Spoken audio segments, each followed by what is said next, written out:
Sou médico e o pior, em plena pandemia do Covid-19.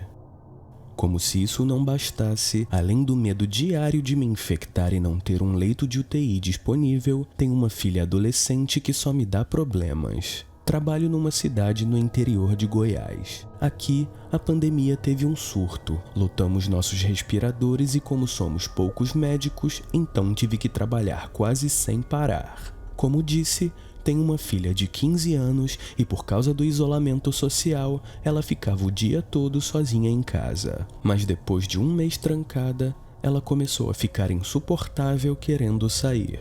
Suas amigas já começavam a dar voltas de bicicleta pela cidade e eu achava um absurdo, uma irresponsabilidade, então nem morto iria deixar minha filha fazer o mesmo.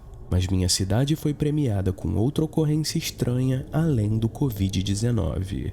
Numa única semana, chegaram ao hospital uma dezena de casos de jovens e mulheres com as bocas rasgadas de fora a fora. Isso mesmo, as bocas dilaceradas. Para completar a estranheza, nenhuma delas se lembrava de nada.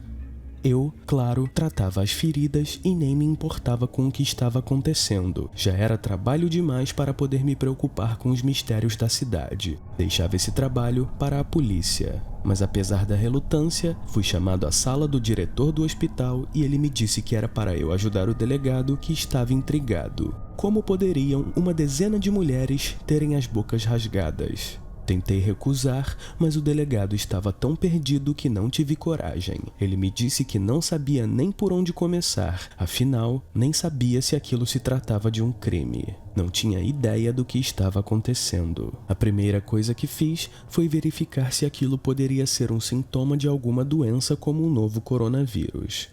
Não poderia. Não existia nenhum relato ao redor do mundo que dissesse nada parecido com isso.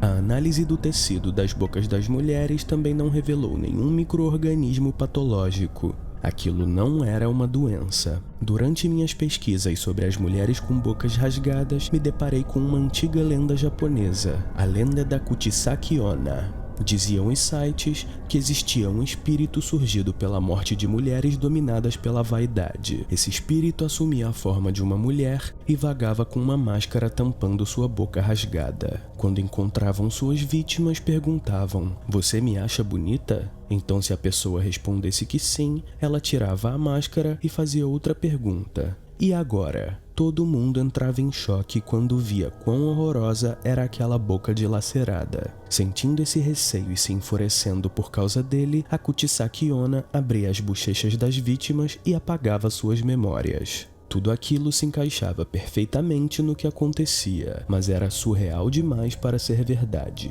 Como contar isso ao delegado? Como médico, sabia que não podia acreditar nessas histórias, mas fiquei com a pulga atrás da orelha. Um dia, o delegado veio me procurar. Queria saber o que eu havia encontrado. Falei que não era uma doença e comentei sobre a lenda japonesa da Kuchisaki Onna, mas ele riu da minha cara.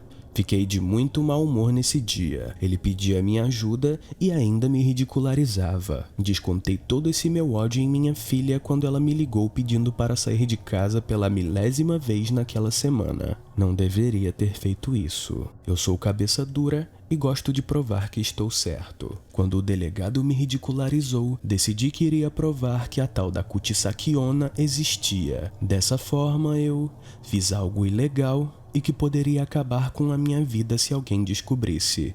Hipnotizei uma das vítimas sem o consentimento dela. Você já deve ter visto que uma pessoa, quando hipnotizada, se lembra de coisas que não poderia se lembrar quando estão conscientes. Era isso que eu queria, acessar essas memórias apagadas. Lá poderia estar a Kuchisaki Onna. Não errei no meu palpite. A primeira vítima que hipnotizei me revelou que uma mulher apareceu diante dela e perguntou: "Você me acha bonita?" Quando ela respondeu que sim, houve a segunda pergunta: "E agora?" Então ela se sentiu paralisada enquanto a mulher usava uma tesoura para rasgá-la a boca. Perguntei aonde havia sido o ataque e ela, hipnotizada, me revelou que havia sido na pista de skate da cidade, à noite. Justamente o lugar onde as amigas da minha filha frequentavam e a convidavam para ir.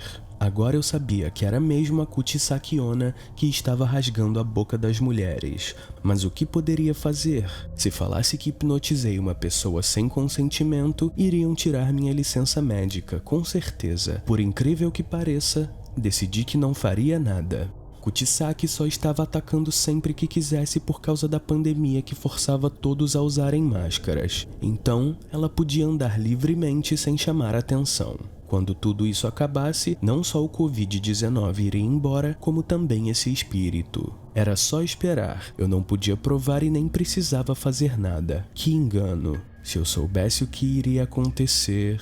Mais tarde naquele mesmo dia, horas depois da minha resolução de deixar tudo isso para lá, recebi uma mensagem de texto da minha filha. Ela me dizia que não respeitaria minha regra de ficar em casa e queria sim a pista de skate com a amiga. Mas o que me deixou paralisado de medo foi quando li que eu não precisava me preocupar, porque a amiga dela, uma japonesa, era muito responsável, já que usava máscaras para tampar a boca mesmo antes da pandemia de Covid-19. Tentei ligar para ela, mas só dava caixa de mensagem.